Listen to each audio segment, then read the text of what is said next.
Morning students, once again welcome to my YouTube channel. Today I am discuss about to the geographies lesson number 3rd part 2nd of this video, atmosphere and temperature. In the first session I am discuss about to the atmospheres and temperatures and discussing that about to the full of chapters and as well as their question answers. In this session we are discussing about to the short and long questions. Now we are start their session. In the first video we are discussing about to the these kinds of question answers, the short question answers. ਜਿਹੜੀ ਮੇਰੀ ਪਹਿਲੀ video ਸੀ ਉਹਦੇ ਵਿੱਚ ਅਸੀਂ ਆ short questions ਦੀ discussion ਕੀਤੀ ਸੀ। ਮੈਂ ਇਹਨੂੰ ਜਸਟ ਰਿਵਿਊ ਕਰਵਾ ਰਿਹਾ ਤਾਂ ਜੋ ਤੁਹਾਨੂੰ ਇਹ ਵੀ ਚੀਜ਼ਾਂ ਤੁਹਾਨੂੰ ਪਤਾ ਲੱਗਦੀਆਂ ਰਹਿਣ, ਜਿਵੇਂ ਟਾਈਪਸ ਆਫ ਵੋਲਕੈਨੋ, ਐਕਟਿਵ, ਸਲੀਪਿੰਗਸ।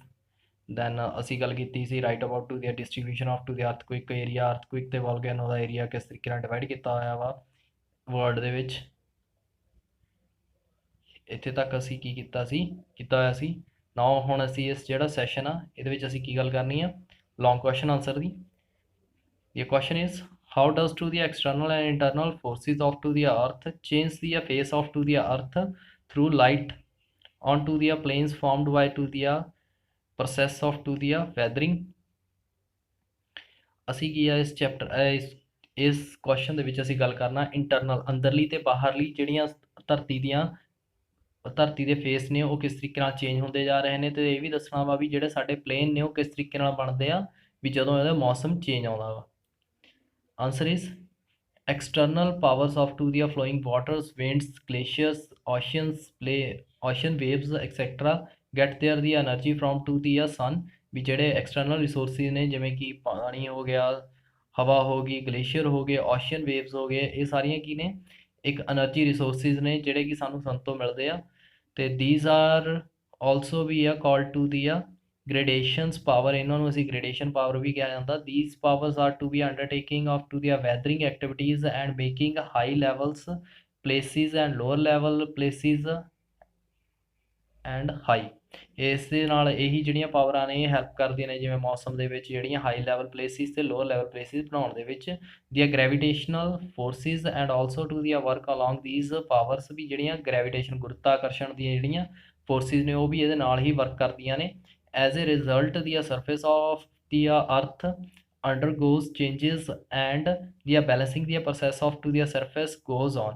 ਕਹਿੰਦੇ ਇਸੇ ਤਰੀਕੇ ਨਾਲ ਇਹ ਜਿਹੜੀਆਂ ਪਾਵਰਸ ਨੇ ਇਹ ਜਦੋਂ ਵਰਕ ਕਰਦੀਆਂ ਨੇ ਤਾਂ ਜਿਹੜੇ ਅਰਥ ਦੇ ਵਿੱਚ ਜਿਹੜੇ ਸਰਫੇਸ ਦੇ ਵਿੱਚ ਬੈਲੈਂਸ ਹੋਣ ਵਾਲਾ ਵਾ ਉਹ ਵੀ ਇਸੇ ਕਰਕੇ ਹੁੰਦਾ ਵਾ। The followings are to the 4 stages which has to be externally factors fulfill their processes। ਵੀ ਇਹਦੇ ਵਿੱਚ ਜਿਹੜੇ 4 ਮੇਨ ਸਟੇਜਾਂ ਨੇ ਜਿਹਦੇ ਨਾਲ ਇਹ ਜਿਹੜੀ ਐਕਸਟਰਨਲ ਫੋਰਸਿਸ ਵਰਕ ਕਰਦੀਆਂ ਨੇ। ਫਸਟ ਹੈਗਾ ਐਰੀਸ਼ਨਸ, ਪਿਕਿੰਗ ਅਪ ਫਰੋਮ ਟੂ ਦੀਆਂ ਸਮਾਲ ਪਾਰਟੀਕਲਸ ਟੂ ਦੀਆਂ ਬੀਇੰਗਸ ਥੀਸ ਪਾਰਟੀਕਲਸ ਅਲੋਂਗ। ਕਹਿੰਦੇ ਵੀ ਇੱਕ ਤਾਂ ਹੁੰਦਾ ਭੂਖੋਰ, ਦੂਜਾ ਹੁੰਦਾ ਵਾ ਛੋਟੇ ਛੋਟੇ ਪਾਰਟੀਕਲਸ ਨੂੰ ਪਿਕ ਕਰ ਲੈਣਾ, ਜਾਂ ਕੀ ਆ ਇਹ ਪਾਰਟੀਕਲਾਂ ਨੂੰ ਅਲੋਂਗ ਆਪਣੇ ਨਾਲ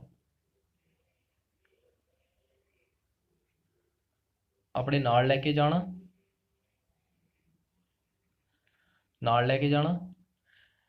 ਤੇ ਉਹਨਾਂ ਨੂੰ ਨਾਲ ਬਹਾ ਕੇ ਵੀ ਲੈ ਜਾਣਾ।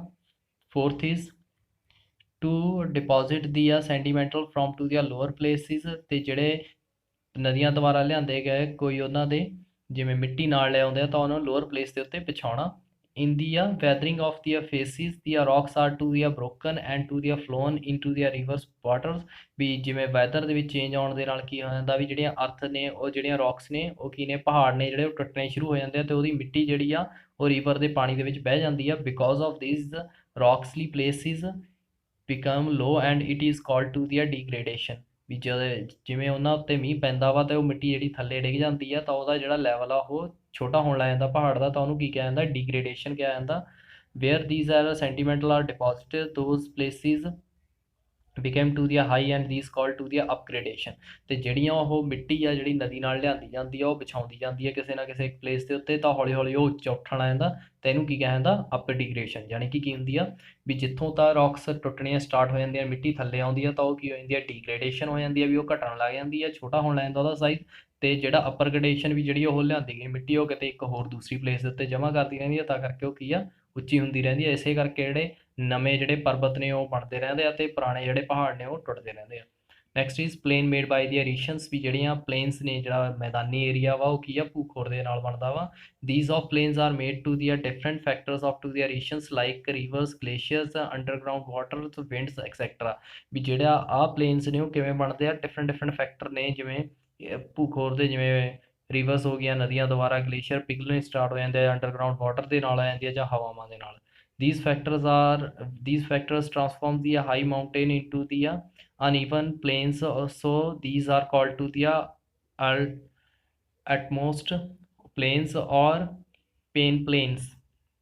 ਵੀ ਇਹ ਪਲੇਨਸ ਕੀ ਹੁੰਦੇ ਆ, ਇਹ ਫੈਕਟਰ ਨੇ ਜਿਹੜੇ ਟਰਾਂਸਵੇਟਿਵ ਹਾਈ ਜਿਹੜਾ ਮਾਊਂਟੇਨ ਹੁੰਦਾ ਵਾ, ਉਹ ਜਿਹੜਾ ਅਨਈਵਨ ਪਲੇਨ ਹੁੰਦਾ ਵਾ, ਜਾਣੀ ਕਿ ਜਿੱਥੇ ਕੀ ਆ ਉੱਚੇ ਉੱਬੜ ਖਾਬੜ ਜੀ ਜਗ੍ਹਾ ਹੁੰਦੀ ਆ, ਉੱਥੇ ਜਾ ਕੇ ਵਿਛਾਉਣ ਲੱਗ ਜਾਂਦੇ ਆ, ਤਾਂ ਇਹਨੂੰ ਕੀ ਕਿਹਾ ਜਾਂਦਾ, ਆਲਮੋਸਟ ਪਲੇਨ ਕਿਹਾ ਜਾਂਦਾ, ਆਲਮੋਸਟ ਪਲੇਨ ਜਾਂ ਪਲੇਨ ਕਿਹਾ ਜਾਂਦਾ ਵਾ। ਜਿਵੇਂ Amazon basins in the south America has been to ਦੀਆਂ made by the erosion process of to ਦੀਆਂ ਐਮਾਜ਼ੋਨ ਰਿਵਰ। ਵੀ ਜਿਹੜਾ ਐਮਾਜ਼ੋਨ ਜਿਹੜਾ ਬੇਸਨ ਆ ਉਹ ਕਿਵੇਂ ਬਣਿਆ ਸਾਊਥ ਅਮਰੀਕਾ ਦੇ ਵਿੱਚ, ਉਹ ਐਮਾਜ਼ੋਨ ਜਿਹੜੀ ਉਹਨਾਂ ਦੀ ਰਿਵਰ ਆ ਉਹਦੇ ਕਰਕੇ ਬਣਿਆ ਵਾ।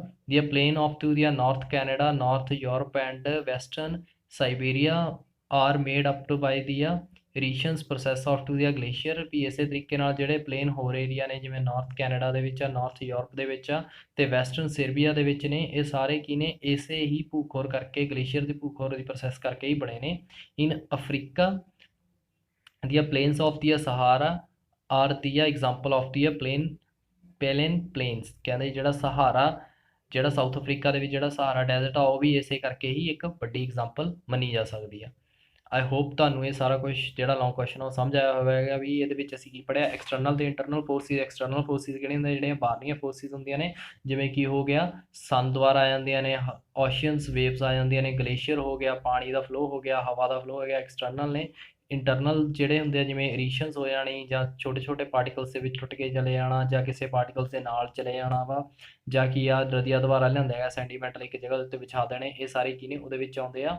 ਤਾਂ ਇਸੇ ਤਰੀਕੇ ਨਾਲ ਆਪਾਂ ਡੀਗ੍ਰੇਡੇਸ਼ਨ ਪ੍ਰੋਸੈਸ ਪੜ੍ਹੀ, ਜਿਹਦੇ ਨਾਲ ਕੀ ਆ, ਇੱਕ ਜਿਹੜਾ ਪਹਾੜ ਆ ਉਹਦੀ ਮਿੱਟੀ ਟੁੱਟਦੀ ਰਹਿੰਦੀ ਆ, ਤੇ ਉਹਦੇ ਨਾਲ ਜਿਹੜੀ ਮਿੱਟੀ ਆ ਉਹ ਰਿਵਰ ਦੇ ਨਾਲ ਚਲੀ ਜਾਂਦੀ ਆ, ਤੇ ਉਹ ਕਿਤੇ ਹੋਰ ਜਾ ਕੇ ਵਿਛਾ ਦਿੰਦੀ ਆ, ਤਾਂ ਉਹ ਉੱਪਰ ਨੂੰ ਉੱਠਣ ਲੱਗ ਜਾਂਦੀ ਆ, ਤਾਂ ਉਹ ਕੀ ਆ, ਅਪਗ੍ਰੇਡੇਸ਼ਨ ਆ, ਜਿਹੜੀ ਟੁੱਟਦੀ ਰਹਿੰਦੀ ਆ ਉਹਨੂੰ ਡੀਗ੍ਰੇਡੇਸ਼ਨ ਕਿਹਾ ਜਾਂਦਾ। ਪਲੇਨ ਕਿਵੇਂ ਬਣਦੇ ਆ, ਵੀ ਜਿਵੇਂ ਨਦੀਆਂ ਦੁਆਰਾ ਲਿਆਂਦਾ ਗਿਆ ਪਾਣੀ ਆ, ਉਹ ਇੱਕ ਏਰੀਆ ਦੇ ਉੱਤੇ ਵਿਛ ਜਾਂਦਾ ਵਾ, ਜਿਹੜਾ ਅਨਈਵਨ ਹੁੰਦਾ ਵਾ, ਤੇ ਉੱਥੇ ਵਿਛਣ ਦੇ ਕਰਕੇ ਉਹ ਕੀ ਉਪਜਾਊ ਬਣ ਜਾਂਦੀ ਆ। ਤਾਂ ਇਸੇ ਤਰੀਕੇ ਨਾਲ ਕਈ ਚੀਜ਼ਾਂ ਬਣੀਆਂ ਨੇ, ਜਿਵੇਂ ਐਮਾਜ਼ੋਨ ਰਿਵਰ ਤੋਂ ਐਮਾਜ਼ੋਨ ਬੇਸ ਬਣਿਆ ਵਾ, ਤੇ ਸਹਾਰਾ ਡੈਜ਼ਰਟ ਜਿਹੜਾ ਵਾ ਅਫਰੀਕਾ ਦੇ ਵਿੱਚ, ਉਹ ਵੀ ਇਸੇ ਤਰੀਕੇ ਦਾ ਇੱਕ ਐਗਜ਼ਾਮਪਲ ਆ।